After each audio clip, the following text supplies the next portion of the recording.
sa piging ng ating Panginoon, tayo'y laging natitipon upang matutong magmahalan sa pag-ibig na nakamtan. Buhay ay inialay niya sa dakilang Diyos Ama upang atin ang makamtan. Buhay na wawalang hanggan sa piging ng ating Panginoon, tayo'y laging nagtitipon upang matutong magmahalan sa pag-ibig na nakamtan. Sa ngalan ng Ama at ng Anak at ng Espiritu Santo. Amen. Sumayin niyo ang Panginoon. At sumaiyo rin. Gunitain natin ang abad na si San Antonio. Hilingin natin ang panalangin niya at matutunawa tayo sa kanyang halimbawa, lalo na sa kanyang pagiging mapagkumbaba. Upang tayo maging marapat sa misang ito, alina't magsisimula tayo para sa ating mga kasalanan. Tayo pong lahat, inaamin ko sa makapangyarihang Diyos at sa inyo mga kapatid, na lubha akong nagkasala sa isip, sa salita at sa gawa, at sa aking pagkukulang. Kaya isinasamo ko sa mga nabiring Maria, sa lahat ng mga anghel at mga banal, at sa inyo mga kapatid, na ako'y ipanalangin sa Panginoong ating Diyos. Kaawaan tayo na mapagmahal na Diyos, patawarin sa ating mga sala, at patnubayan hanggang sa buhay na walang hanggan. Amen. Panginoon, kaawaan mo kami. Panginoon, kaawaan mo kami. Kristo, kaawaan mo kami. Kristo, kaawaan mo kami. Panginoon, kaawaan mo kami. Panginoon, kaawaan mo kami. Iyuko natin ang ating ulo, maaaring ibulong sa Panginoon ang ating intensyon. Pagdasal natin ang ating mga OFW na mga kapatid, ang mga may sakit, ang mga nag-aalaga sa kanila.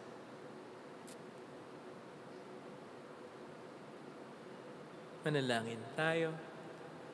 Ama naming makapangyarihan, pinagbigyan mong ikaw ay mapaglingkuran ni San Antonio Abad na sa disyerto na muhay. Pakundangan sa kanyang pagdalangin, ikaw naway aming lubusang mahalin sa pagtalikod sa pansariling kaluwagan namin sa pamamagitan ni Jesucristo, kasama ng Espiritu Santo magpasa walang hanggan. Amen.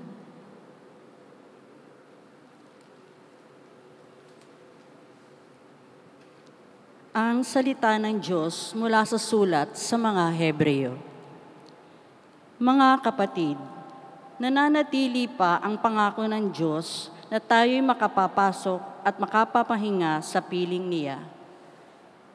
Ngunit mag-ingat kayo, baka meron sa inyong hindi nagkamit ng pangakong ito, sapagkat tulad nila'y napakinggan din natin ang mabuting balita, ngunit hindi nila pinakinabangan ang balitang kanilang narinig, sapagkat hindi nila ito pinaniwalaan. Tayong naniniwala ang papasok at mamamahinga sa piling ng Diyos.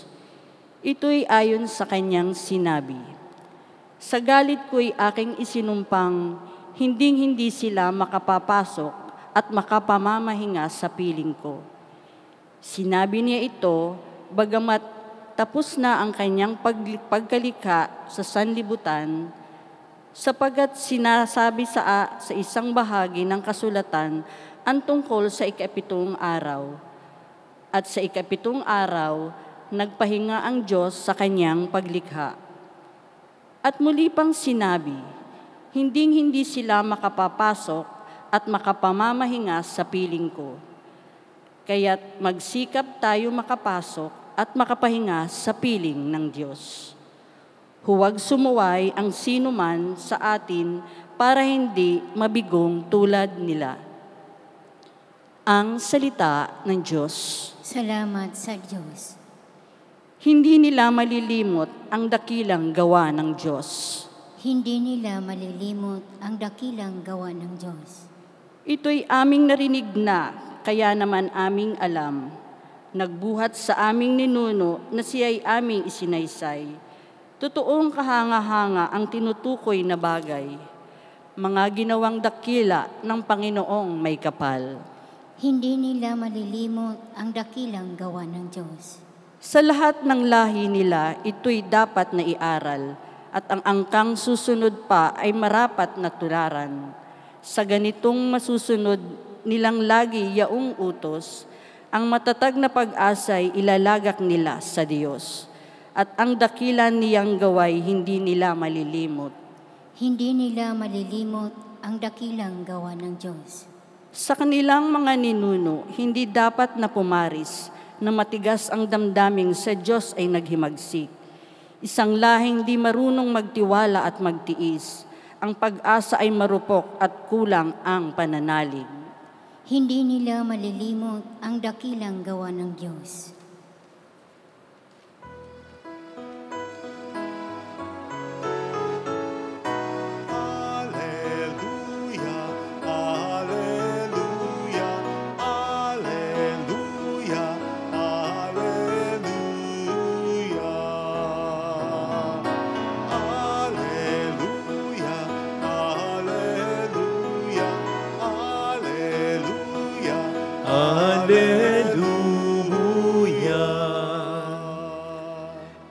Sumainyo ang Panginoon. At sumaiyo rin.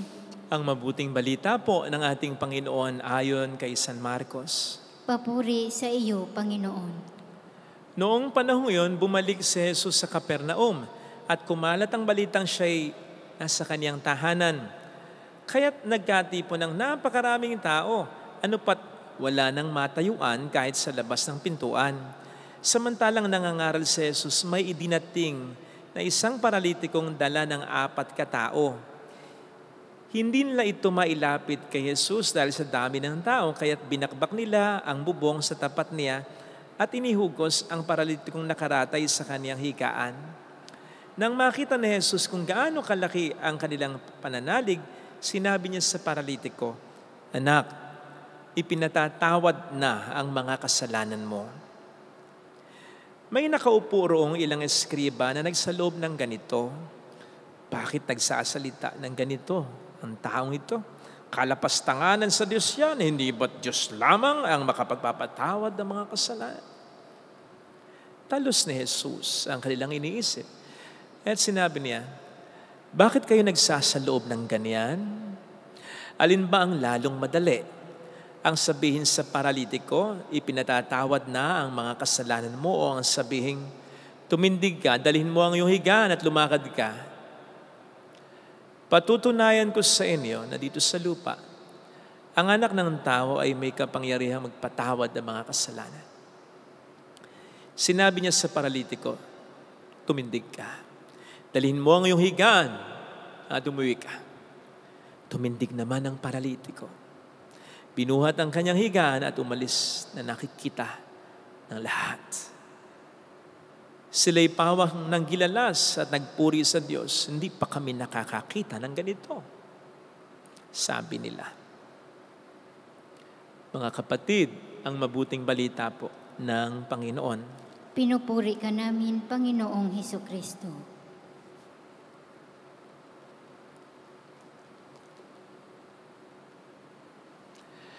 Welcome sa Our Lady of Lasalet Quasi Parish, kung saan ayos lang umiyak. At samahan tayo ng mahal na ina sa pag-iyak at sa pagdarasal upang maging maayos ang lahat. Narinig po natin sa ating ipinasang Ebanghelyo ang naging tanong ni Kristo sa mga tao, lalong-lalo na sa mga eskriba noon. Matapos niyang patawarin sa kasalanan ang pinagaling niyang paralitiko, na ipinag-alburuto naman ng mga eskriba against kay Kristo. Ang tanong ay, alin ba ang lalong madali? Ang sabihin sa paralitiko, pinatatawad na ang kasalanan mo, ang mga kasalanan mo, o ang sabihing tumindig ka, dalhin mo ang iyong higaan at lumakad ka? Palagay niyo po, ano ang mas madaling sabihin sa dalawa? Parang yung una, di ba? Yung sabihin sa paralitiko, pinatatawad na mga kasalanan mo. Kasi, hindi naman kinakailangan ng maliwanag na ebidensya dito eh. Kung sana, matapos sabihin yon ni Kristo dun sa paralitiko, mag-glow, magliliwanag ang katauhan ng paralitiko na pagpapatunay na nalinis na talaga, napatawad na talaga ang mga kasalanan nito. Hindi naman magkakagayon eh. Anong patunay? Anong ebidensya ng mga kasalanan nga nito'y napatawad na? Pero yung sabihin ni Kristo sa paralitiko, tumindig ka, kunin mo ang iyong higaan, at umalis ka na. Kailangan nun ng diretsong ebidensya. Kasi kung sa kabila ng pagkakasabi ni Kristo nun, hindi tatayo yung paralitiko, hindi makakikilos, right there and then, malalagay sa kahiyan si Kristo. Kinakailangan kasi ng ebidensya na kapag hindi nakita, sabihin hindi makapangyarihan si Kristo. And so, it would seem na mas madaling sabihin yung pinatatawad ng mga kasalanan mo kesa tumindig ka o tumalis na. But it wasn't the case back then. Kaya mas maintindihan po natin ito kung ilalagay natin sa tamang konteksto. Tandaan po natin na ang pinakamahalagang utos para sa mga Hudyo ay yung hindi sila magkaroon ng ibang Diyos, liban kay Yahweh, liban sa totoong Diyos. At kaugnay nito, walang ibang may kapangyarihan at may karapatang magpatawad ng mga kasalanan, kundi ang Diyos lang. That is why hindi madali. On the contrary, para kay Kristo, that time, in that context, o para sa kahit sinong tao, na sabihing pinatatawad na ang mga kasalanan mo sa kapwa nito. Kasi, mga hulugan niyon na kine-claim ni Kristong Diyos nga siyang totoo na nakapagpapatawad ng kasalanan ng tao. Hindi po madaling sabihin yon, lalong-lalo na sa presensya ng mga eskriba na may kakayanang magkaso, magparusa, at magpapatay ng kahit sinong mapatunayang nagkakasala sa pinakamahalaga nilang batas.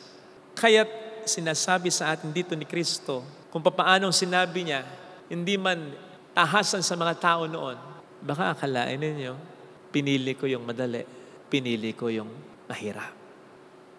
And indeed, Jesus chose the most difficult path. Ito'y pagpapakita sa mga tao noon hanggang ngayon at sa mga susunod pang panahon na kahit mahirap, susuungin niya, tatanggapin niya, pipiliin niya para lamang ikaw at ako at tayo ay mailigtas niya. Tandaan po natin na ito ay pinanindigan talaga ng Panginoon sa pamamagitan ng kaniyang kamatayan. Nakalulungkot nga lang kapag hindi natin ito binibigyan ng halaga. Yung kapatawarang ibinibigyan niya sa atin, available for us para sa ating mga pagkakasala. Sige nga, ilan sa atin ang nakapangungumpisal? Huwag na po muna natin isama yung ibang mga hindi naman laging nagsisimba. Tayo na lang lagi. Tayo na lamang na laging nagsisimba. Ilan sa atin ang nangungumpisal talaga? Hindi nga ba't lagi tayong pumupunta sa simbahan para sa ating mga pangangailangan, pero aabutin ng marami pang taon para lamang tayo mangumpisal para sa ating mga kasalanan. At bakit ganon? Kasi gumagawa naman tayo ng mabuti? Kasi nakakalimutan na natin yung mga kasalanan natin? Kasi nagsasakripisyo naman tayo? Kasi hindi naman tayo masama tulad ng iba? Kasi hindi naman natin feel na makasalanan tayo? Yun na yun? Okay na yun? Tandaan po natin mga kapatid, ng isa sa pinakapinupunto ngayon ng ating ebanghelyo ay yung katotohanan ang Diyos lamang ang siyang makapagpapatawad ng kasalanan. Hindi yung pakiramdam natin, hindi yung tingin natin, hindi yung opinion natin, hindi yung mga mabubuting ginagawa natin. Only God can forgive our sins. At yun ay nangyayari, in particular, kapag tayo nangumpisal. Lalo na kapag sinasabi ng pare, I absolve you from all your sins. In the name of the Father and of the Son and of the Holy Spirit. Hindi yung pare ang nakapagpapatawad ng kasalanan, kundi ang Diyos. Kaya nga in the name of the Father and of the Son and of the Holy Spirit. Kaya wag kayong makikinig sa ibang mga nagmamarunong dyan na hindi dapat nangumpisal sa pare. Sapagkat kahit si Martin Luther, na nanguna sa Reformation, May mga pintas man siya sa kumpisal nating mga Katoliko. Siya mismo naniniwala na kinakailangan ng isang penitent, ng isang nagsisisi sa kanyang kasalanan, na may pare o na may tao na magsabi sa kanya na patawad ng mga kasalanan niya. Huwag po tayo mag-self-diagnose ng kondisyon ng kaluluwa natin na parang yung ginagawa natin kapag may nararamdaman ng katawan natin. Tayo mismo ang nagdodoktor at nagbibigay ng diagnosis sa sariling katawan natin na ito nararamdaman natin, ito ang cause, ito ang gamot. Huwag ganun. Baka mas lalong lumala ang sakit natin pag ganun. Kaya din sana, huwag tayo mag-self-diagnose ng kondisyon ng kaluluwa natin. Kumonsulta tayo sa pinakadakila nating physician o manggagamot, ang Panginoon lamang. Kumonsulta tayo sa Kanya ng may pagpapakumbaba para sabihin niya sa atin ang totoong kalagayan ng kaluluwa natin. Hindi po ba kayo nagtataka kung ano kaya yung naging reaksyon ng paralitiko, pati yung 4 na taong nagdala sa kanya, nang sabihin ni Kristo dun sa paralitiko, pinatatawad ang mga kasalanan mo. Hindi kaya naisip ng paralitiko, teka, hindi lang kailangan ko. Ang kailangan ko, pagalingin mo ko sa pagiging paralyzed ko. Hindi kaya sumigaw yung 4 na taong nagdala sa kanya mula sa bubong, ay, hindi kasalanan ng problema niyan. Hindi ka patawaran ang kailangan yan. Kagalingan. Paralyzed yan. Di ba nakikita? Pero sino bang nakakaalam ng pinakakinakailangan natin? Hindi ba't ang Panginoon lamang natin? Kaya sa dalas-dalas nating magsimba, magdasal, na humihingi tayo sa Panginoon ng ating mga pangangailangan, baka nakakalimutan natin madalas yung pinakakailangan natin at yun ay ang kapatawaran ng mga kasalanan natin. Ang sabi po ni San Antonio, wag daw nating isipin na mas banal tayo kaysa iba. Bagkus lagi nating isipin na mas banal yung iba kaysa sa atin. Konektado dito yung sinabi din niya na mag-ingat daw tayo sa pride, sa pagiging mayabang, na magiging dahilan upang hindi na natin maramdaman ang pangangailangan na ikumpisan natin ang ating mga kasalanan.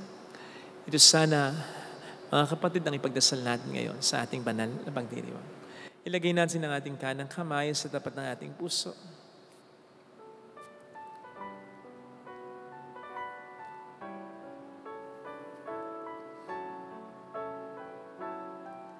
Awitin natin, alam kong may magagawa ang Diyos.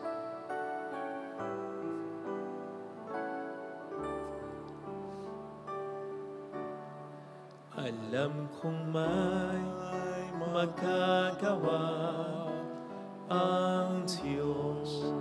Alam kong may magagawa ang Diyos. Walang imposible sa Kanya. Kung ako'y magtatapat, sa Kanya'y maglilingkod. Alam kong may magagawa ang Diyos, hindi ako magtutuda. Ako'y matutulungan niya. Alam kong diringgi ng Diyos ang samo ko, sapagkat mahal niya ako. Alam niya ang pinagdaraanan ko. Alam kong diringgi ng Diyos ang samo ko. Alam kong diringgi ng Diyos ang samo ko. Kung ako'y magtatapat, Kung ako'y magtatapat, sa Kaniya'y maglilingkod. sa Kanya'y maglilingkod. Alam kong diringgi ng Diyos ang samo ko. Pikit natin ang ating mga mata, Panginoon. Tulungan mo akong makita, ma-realize ang mga pagkukulang ko. Maging mababang loob nawa ako sa biyaya at sa pagtulong mo upang aminin ko ang mga mali sa buhay ko. Ang mga dapat kong pag-isihan, ang mga kasalanan na dapat ko na talagang talikuran. Huwag nawa akong mabuhay sa ilusyong wala akong kasalanan. Huwag ko nawang ikumpara ang aking sarili sa iba na ang magiging resulta ay nasabihin ko lamang na mas makasalanan sila. Maging mababang loob nawa ako na lagi kong isipin, may dapat iayos sa sarili ko. May kasalanan ako na dapat na talikuran. Hallelujah! Purihin ang Diyos. Hallelujah! Pasalamatan siya. Siya ay muling babalik sa atin. Hindi niya tayo iiwan, hindi niya tayo pababayaan, paniwalaan natin. Hallelujah! Purihin ang Diyos. Hallelujah! Sa takdang panahon, babalik ang Panginoon upang tayo ay kunin. Tapat siya sa kanyang mga pangako sa atin. Sabihin mo sa sarili mo, mayroong magandang mangyayari sa iyo. Higit pa sa inaasahan mo sapagkat mahal ka ng Diyos. Pakatandaan mo, kung lalapit ka kay Jesus, maaaring matagal, maaaring mahirap, pero pwedeng maging maayos din ang lahat. Mayroong magandang mangyayari sa iyo.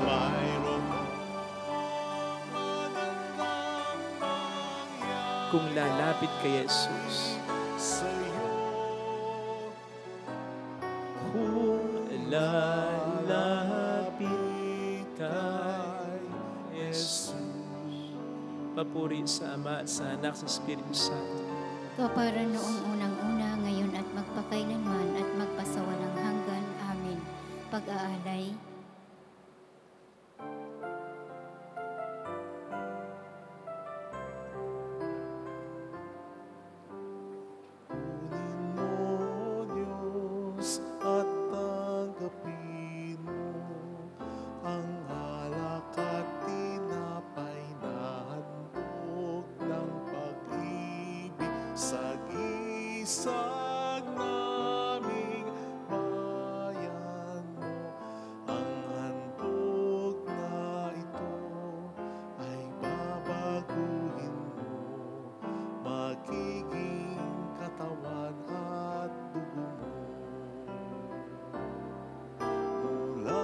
Sa iyo ang handog na ito, muli ay handog ko sa iyo.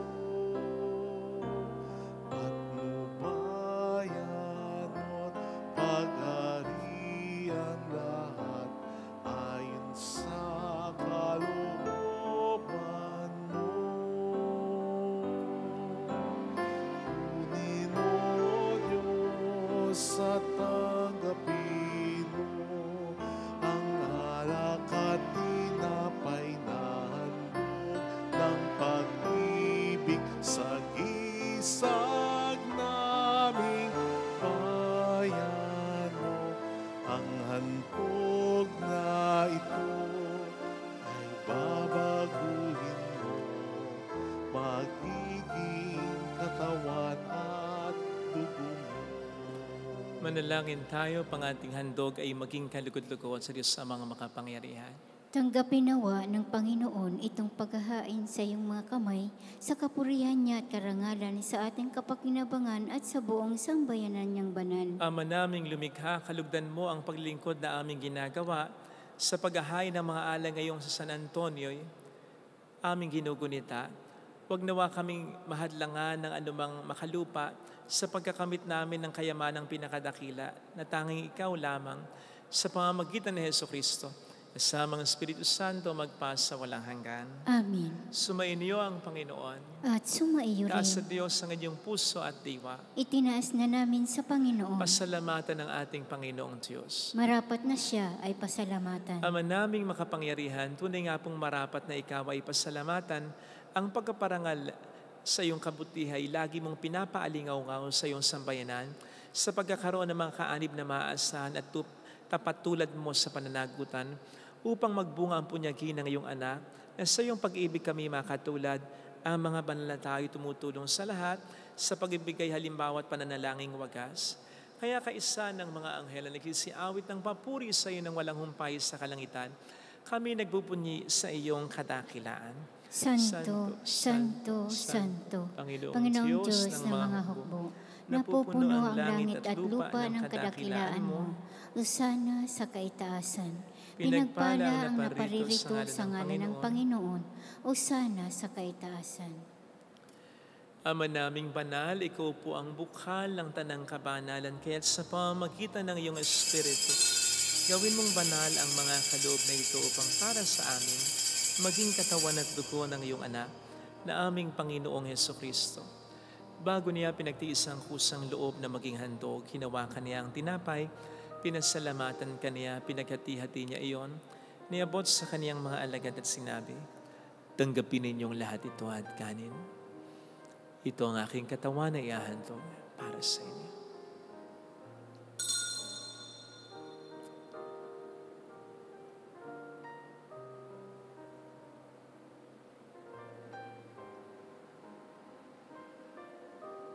Gayun din naman ang matapos ng hapunan, hinawakan niya ang kalis, muli kaniyang pinasalamatan. Iniabot niya ang kalis sa kaniyang mga alagad at sinabi, tanggapin ninyong lahat ito at inamin. Ito ang kalis ng aking dugo ng bago't walang hanggang tipan, ang aking dugo na ibubuhos para sa inyo at para sa lahat, sa ikapagkapatawad ng mga kasalanan. Gawin niyo ito sa pag-alala sa akin.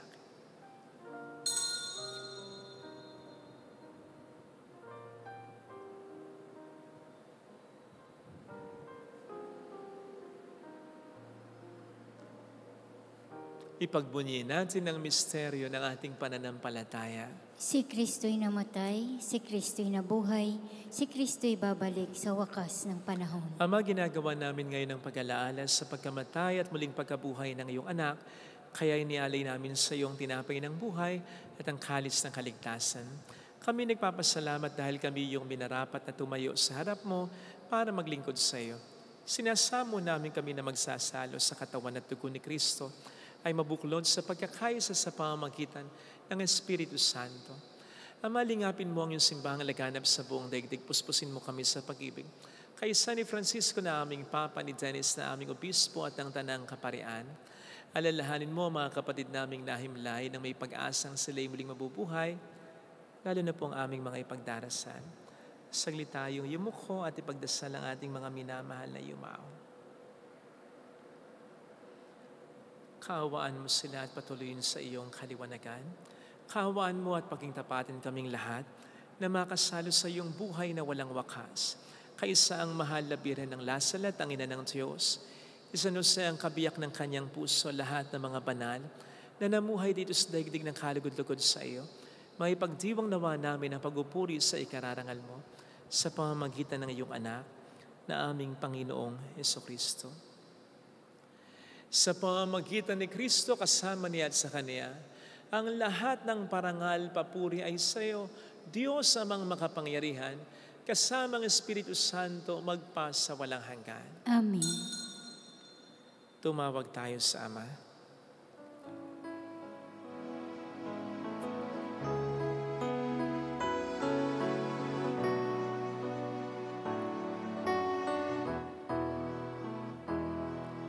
Ama namin, sumasalangit ka, sambahin ang ngalan mo,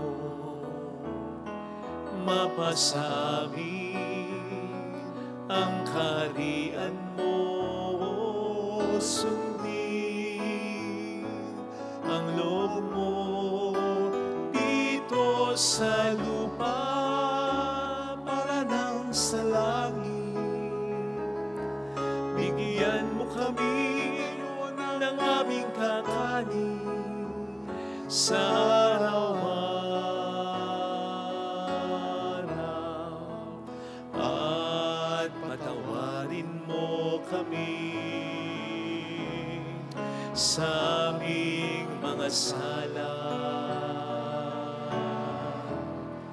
para ng pagpapatawad namin sa nagkakasala sa amin.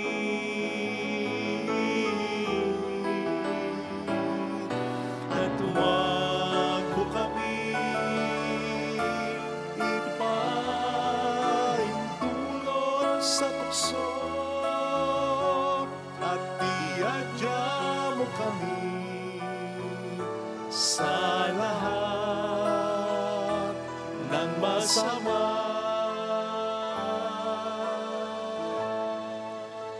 Hiniling namin kami adya sa lahat ng masama, pagkalooban ng kapayapaan araw-araw.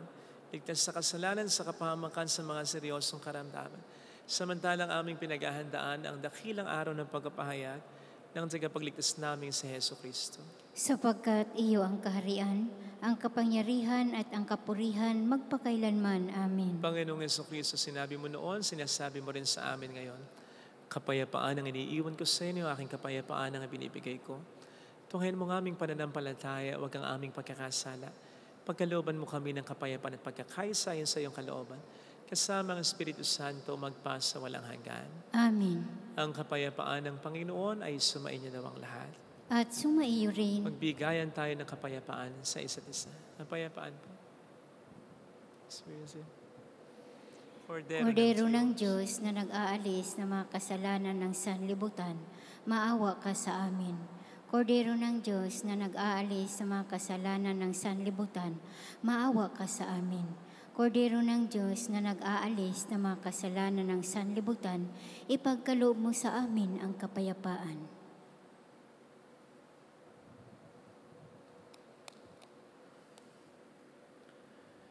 Narito sa harap natin ng Panginoon ang ating buhay at kaligtasan.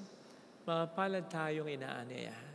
Panginoon, hindi ako karapat-dapat na magpatuloy sa iyo, ngunit sa isang salita mo lamang ay gagaling na ako.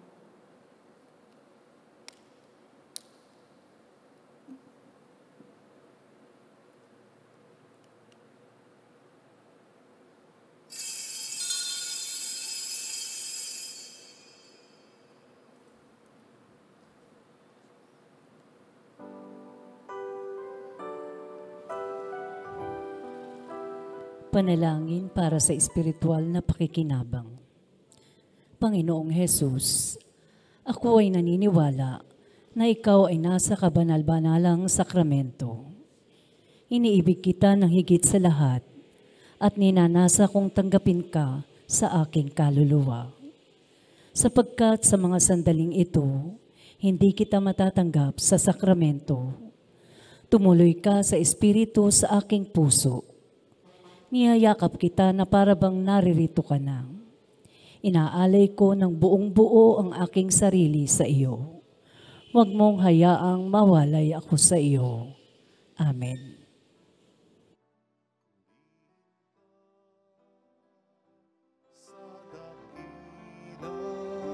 Pagmamahal mo,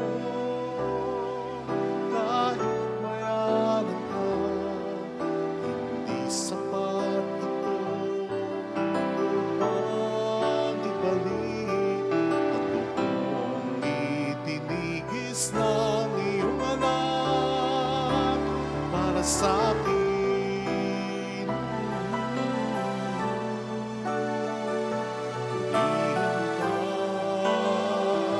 Sa dakilang pagmamahal mo, kahit mayaman ka, hindi sapat ito upang ibalik ang buong itinigis ng iyong anak para sa akin.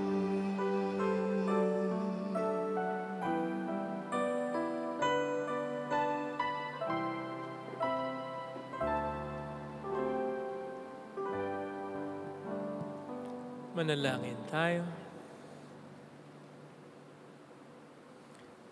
Ama naming mapagmahal, kaming pinapagsalo mo sa banal na pakikinabang, ay gawin mong laging makapanaig sa mga kalaban na niloob mong madaig ni San Antonio nung sa lakas ng kadiliman siya'y matagumpay na nakipagtunggalian sa pamamagitan ni Heso Kristo.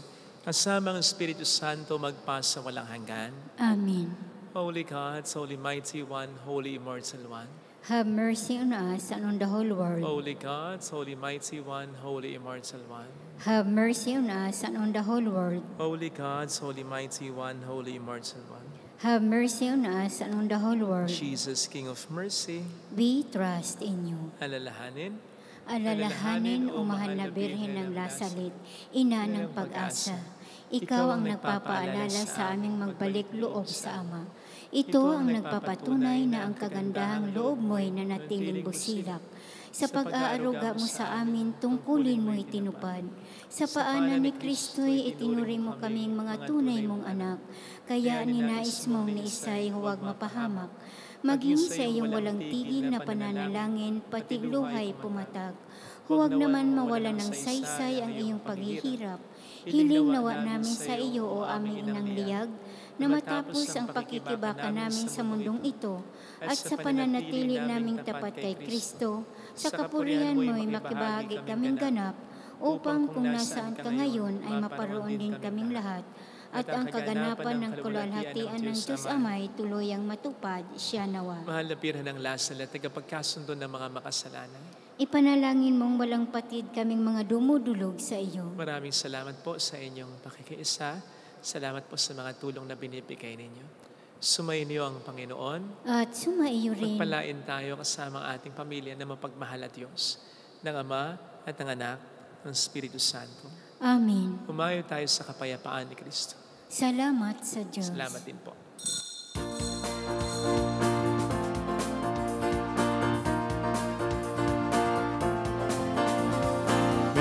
Mary, Mother of the Lord, hear the prayer we sing to you. Let your tears sip in our minds and hearts as once they fell at last someday. Tell your people how to live again. Tell your people how to sing again. Tell your people how to dance again. Tell your people how to pray again. Mary, Mother of the Lord, hear the prayer we sing to you. Let your tears slip in our minds and hearts as one.